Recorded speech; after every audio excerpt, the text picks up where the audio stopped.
आप जो इमेज देख रहे हो अपने स्क्रीन पर, उसे देखकर आपको समझ तो आ ही गया होगा, आइडिया ही लग गया होगा दैट ये अंकल पॉजर हैंग्स अ पिक्चर, ये वाला एक चैप्टर है।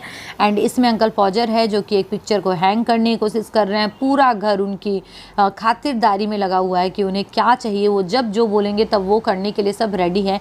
लेकिन उसके बाद भी अंकल पॉजर पूरे घर को अपने सर पर उठा कर रखते हैं। तो ये बहुत ही इंटरेस्टिंग स्टोरी है। चलिए हम इस स्टोरी को शुरू करते हैं। And this is actually chapter 6 of English coach book class 8। इससे पहले मैंने बहुत सारे वीडियोस अपलोड कर दिए हैं क्लास 8 के बुक से रिलेटेड। अगर आपने नहीं देखा है then please go and visit my channel playlist, you will find there all the videos. Okay, अगर आपको पर्टिकुलरली पहले कोई चैप्टर समझना है then you can comment in the comment section below, मैं उससे ज़रूर बनाऊंगी, तो कमेंट करना ना भूलें अगर आपको समझना है तो। And welcome back everyone, this is Aarti Sharma, you are watching Study Table. Let's start the story. देखिए, Jerome K Jerome was an English writer and humorist best known for his amusing travelogue 3 man in a boat published in 1889। तो ये जो Jerome K Jerome है, इनका full नाम यहाँ पर दिया हुआ है, ये इनका birth year and death year. And after that ये एक ह्यूमरिस्ट है। ह्यूमरिस्ट मीन्स क्या होता है, जो जैसे राइटर में भी डिफरेंट कैटेगरीज होती, तो उनकी राइटिंग्स को पढ़ के बहुत हंसी आती थी। और इनका जो एक ट्रेवलॉग लिखा हुआ है ना, वो है 3 मैन इन अ बोट, जो कि पब्लिश हुआ था 1889 में। अब ये जो बुक है ये एक इंस्टेंट हिट रहा। इंस्टेंट हिट मीन्स जैसे ही पब्लिश हुआ वैसे ही हिट हो गया। एंड ये क्लासिक था। क्लासिक मीन्स क्या होता है, old but never out of fashion. तो ये कभी भी प्रिंट से बाहर नहीं गया। जब से ये पब्लिश हुआ ऑलवेज इसकी डिमांड बढ़ती गई और इसे बार बार प्रिंट करना पड़ा। ये जो स्टोरी है, ये बुक हमें 3 फ्रेंड्स की कहानी बताती है जो कि एक्चुअली रिवर में जाना चाहते हैं, रोविंग करना चाहते हैं। And Thames from London to Oxford, ये लंदन थेम्स रिवर से ऑक्सफोर्ड की तरफ जाना चाहते हैं और वो डिसाइड कर लेते हैं कि हमें रोविंग करना है। और ये एक कॉमिक मास्टरपीस है। मास्टरपीस मीन्स क्या होता है, नमूना। Okay, and humour in simple everyday events. तो ये हमें रोज़मर्रा की ज़िंदगी में जो इवेंट्स होते हैं, जो हंसी मजाक की चीज़ें होती है, वो सब इसको हाईलाइट किया गया है इस बुक में। The humour in this century old story never goes out of date and readers still find the jokes in the book fresh and witty. तो इसमें जो स्टोरी बोली गई है वो सदियों से चलती आ रही है, कभी आउट ऑफ डेट नहीं हुई है। एंड रीडर्स जो है ना, इसमें जो जोक्स दिए गए हैं उसे बहुत ही फ्रेश एंड विटी उनको लगते हैं पढ़ने से। तो आज जो हम स्टोरी पढ़ने वाले हैं, अंकल पॉजर हैंग्स अ पिक्चर, ये भी काफ़ी पुरानी स्टोरी है। लाइक अगर मैं बात करूँ तो मैंने भी अपने स्कूल लाइफ में इसको पढ़ा है, but still it is given in your syllabus because it has so much humour and you will find a touch of refreshment in your mind. तो चलिए हम इस स्टोरी को शुरू करते हैं बिना देरी किए। And welcome back everyone, this is Aarti Sharma, you are watching Study Table. अगर आपने अभी तक स्टडी टेबल को सब्सक्राइब नहीं किया है तो सब्सक्राइब करिए, बिकॉज आपको यहाँ पर रेगुलर वीडियोस मिलते रहते हैं। तो चलिए हम शुरू करते हैं इस चैप्टर को और बने रहिए मेरे साथ। आई बैट दैट आपको कोई भी प्रॉब्लम नहीं आएगी। आप इस चैप्टर से एक एक वर्ड को अच्छे से समझ के जाओगे। यहाँ पे अगर आपको अच्छे समझ में आए तो कमेंट करिए, मुझे भी अच्छा लगेगा। And it also make a connection between my viewers and myself. Okay, चलिए शुरू करते हैं। You never saw such a commotion up and down a house in all your life as when my uncle Podger undertook a job. देखो, तो यहाँ पे क्या बोला गया है कि आपने कभी भी ऐसा कमोशन मीन्स क्या, नॉइज़, कोलाहल, डिस्टर्बेंस आपको अपने घर में कभी नहीं मिला होगा। वैसा कोलाहल जब अंकल पॉजर जो है ना डिसाइड करते कि उनको कोई काम करना है। A picture would have come home from the frame makers and be standing in the dining room waiting to be put up and aunt Podger would ask what was to be done with it and uncle Podger would say oh you leave that to me. देखिए कितना funny है शुरू में ही कि एक picture है जो कि फ्रेम जो लगाने वाले जो पर्सन्स होते हैं, फ्रेम मेकर, उनके यहाँ से बनकर आई है। अब डाइनिंग रूम में वो वेट कर रही है कि कब उसे कोई लगाए ऊपर। एंड आंट पॉजर जो है वो पूछती है अंकल पॉजर से कि इसे कौन लगाएगा, इसके साथ क्या करना है। तो अंकल पॉजर बहुत ही स्वैग के साथ बोलते हैं, oh you leave that to me, ठीक है तुम ये मेरे ऊपर छोड़ दो, मैं कर लूँगा। Don't you any of you worry your self about that, I will do all that. देखो अंकल पॉजर क्या बोलते हैं, तुम में से किसी को भी किसी प्रकार की कोई चिंता करने की ज़रूरत नहीं है, बिकॉज ये जो काम है ना मैं अकेले खुद ही कर लूँगा। Then he would take off his coat and begin. He would send the girl out for 6 6 penny worth of nails than one of the boys after her to tell what size to get, and from that she would gradually work down and start the whole house. अब देखिए, अब uncle पॉजर ने अपने coat को उतार दिया है और वो रेडी है उस पिक्चर को ऊपर हैंग करने के लिए। तो वो एक बच्ची जो है उसे कुछ पैसे देते हैं, 6 penny मीन्स वर्थ और कोस्टिंग 6 pence, तो कुछ पैसे देते हैं, उन्हें बोलते हैं उसे नेल्स लेके आना। नेल्स मीन्स क्या होता है, कील होता है, ओके। और उसे तो वो साइज़ बताना भूल जाते हैं कि कौन से साइज़ का लाना है, इसीलिए एक बच्चे को भी पीछे भेजते हैं उसके कि जाओ तुम इसे साइज़ बताओ कि कौन से साइज़ की कील लेके आनी है। एंड आफ्टर दैट वो धीरे धीरे इस घर में काम करना शुरू करते हैं। तो आप मुझे कमेंट करके बताइए आपको इंटरेस्टिंग लग रही है या नहीं स्टोरी। मुझे तो बहुत मज़ा आ रहा है इसे पढ़ाने में। चलिए शुरू करते हैं next page. Now you go and get me my hammer. Hammer means क्या होता है, हैमर मीन्स होता है हथौड़ा। तो ये ज़ोर से चिल्लाते हैं और बोलते हैं मुझे मेरा हथौड़ा दो। And you bring me the rule Tom. और रूल मीन्स क्या होता है, स्केल। और टॉम को बोला जाता है कि तुम जल्दी से स्केल लेके आओ। And I shall want the step ladder. और क्या बोलते हैं, मुझे स्टेप लैडर भी चाहिए होगा। स्टेप लैडर मीन्स क्या होता है, सीढ़ी। And I had better have a kitchen chair too. और किसी को बोला जाता है कि अच्छा होगा अगर मुझे किचन में जो चेयर रहती है वो भी मिल जाए तो।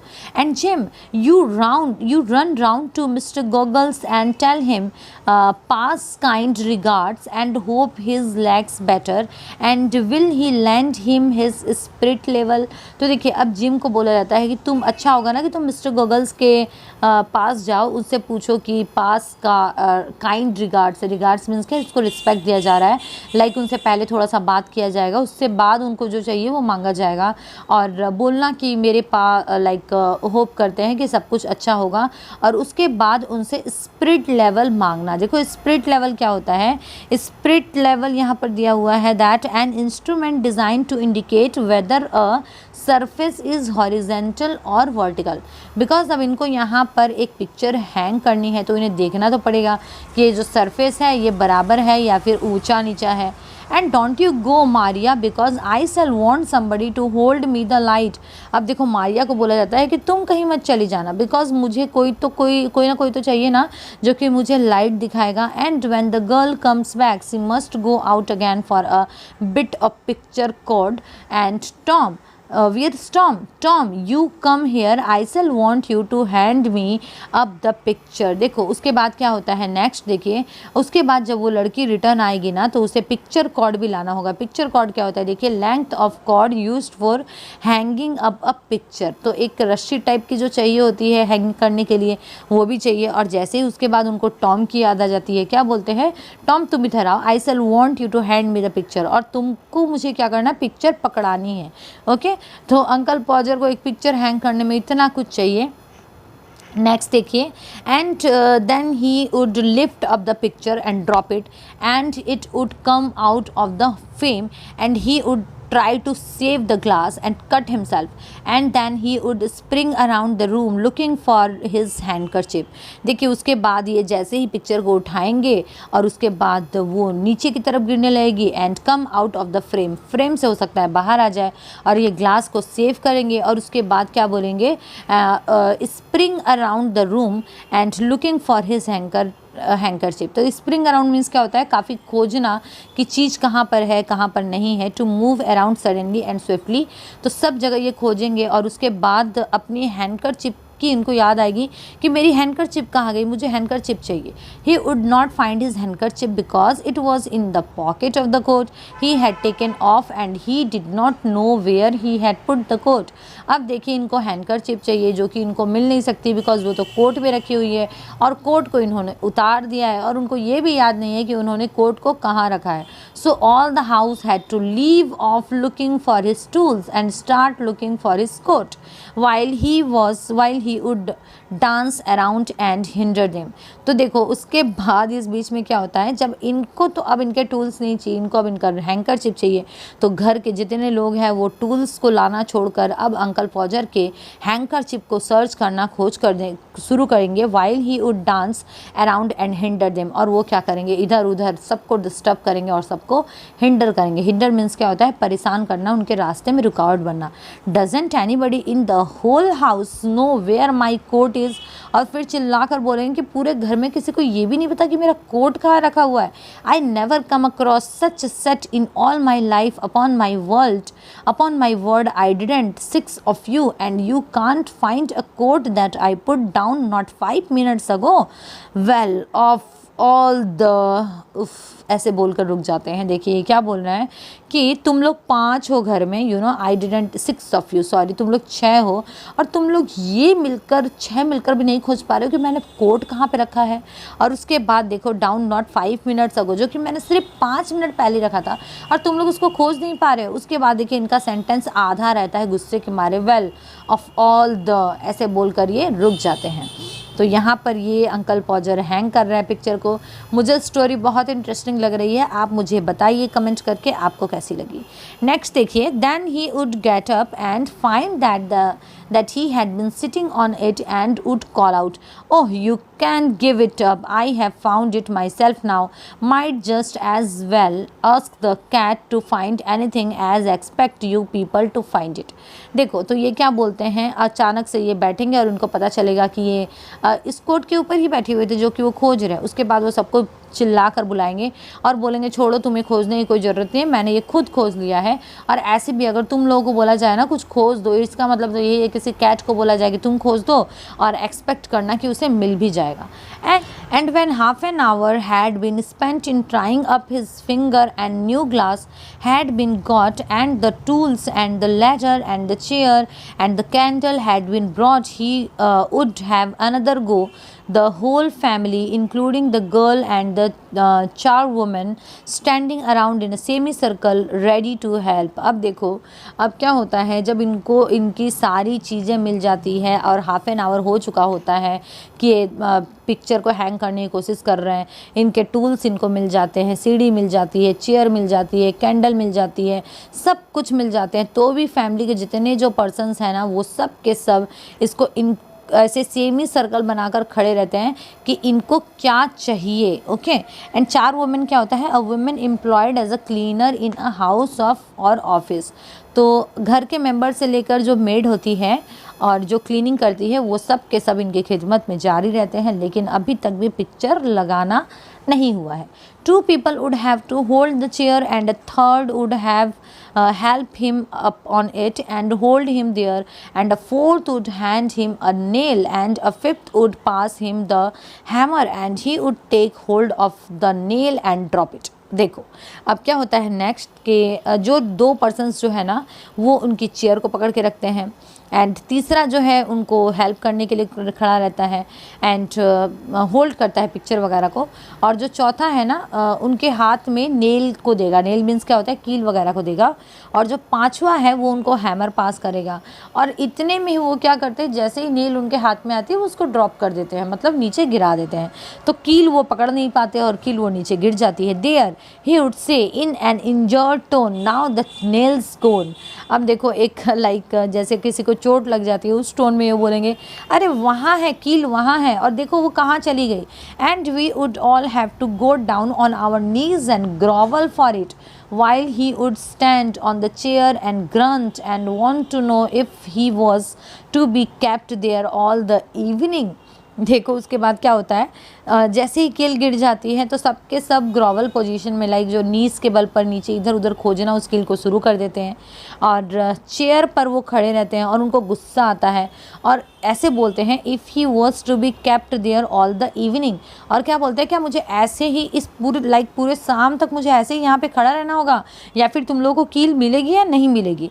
The nail would be found at last but by that time he would have lost the hammer. तो देखिए अब नेक्स्ट टाइम में क्या होता है, जैसे उनको कील मिल जाती है तब तक तो वो अपना हथौड़ा ही भूल जाते हैं कि उन्होंने कहाँ रखा है। Where is the hammer, what did I do with the hammer, great heavens, 7 of you gaping around there and you don't know what I did with the hammer।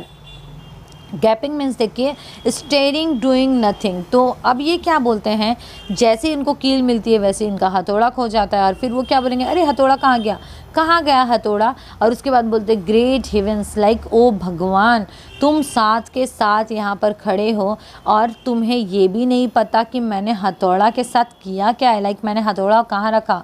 We would find the hammer for him and then he would have lost sight of the mark he had made on the wall where the nail was to go in, so each of us had to get up on the chair beside him and see if we could find it, and we would each discover it in a different place, and he would all call us all fool one after another and tell us to get down। देखिए अब क्या होता है, बहुत ही मज़ेदार है ये story.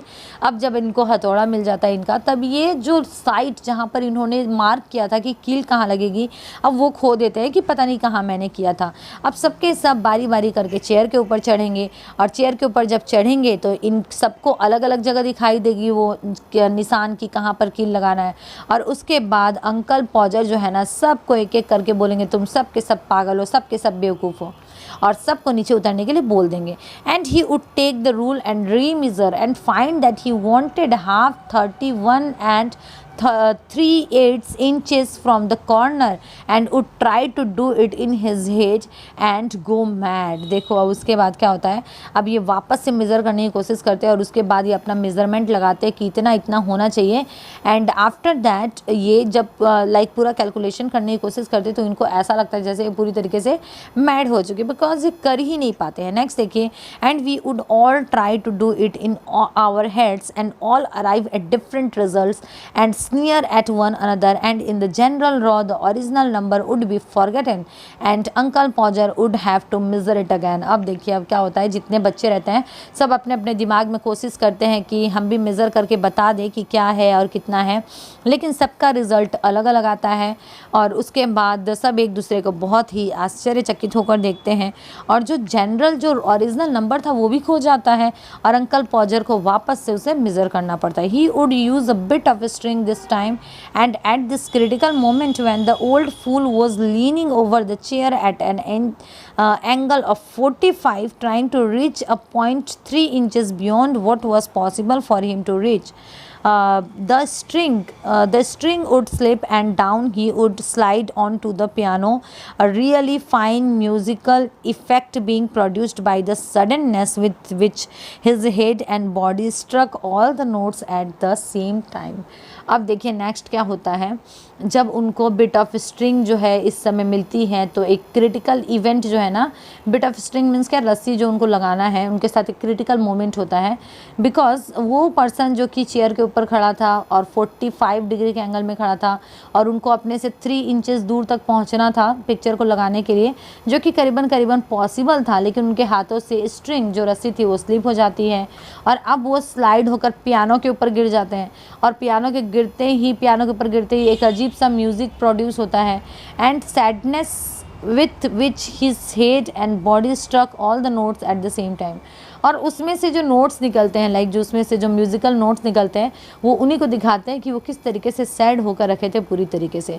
And aunt Maria would say that she would not allow the children to stand around and hear such language. और उसके बाद देखो आंट मैरिया बोलती हैं कि वो अपने बच्चों को अलाउ नहीं करेगी कि वो इस तरीके से खड़े रहे आपके आसपास और इस तरीके की लैंग्वेज सुने और इस तरीके के म्यूज़िकल नोट को सुने। तो आज हम स्टोरी को यहीं तक रखते हैं। आपने देखा कि अंकल पॉजर एक पिक्चर लगाने में क्या कुछ कर रहे हैं।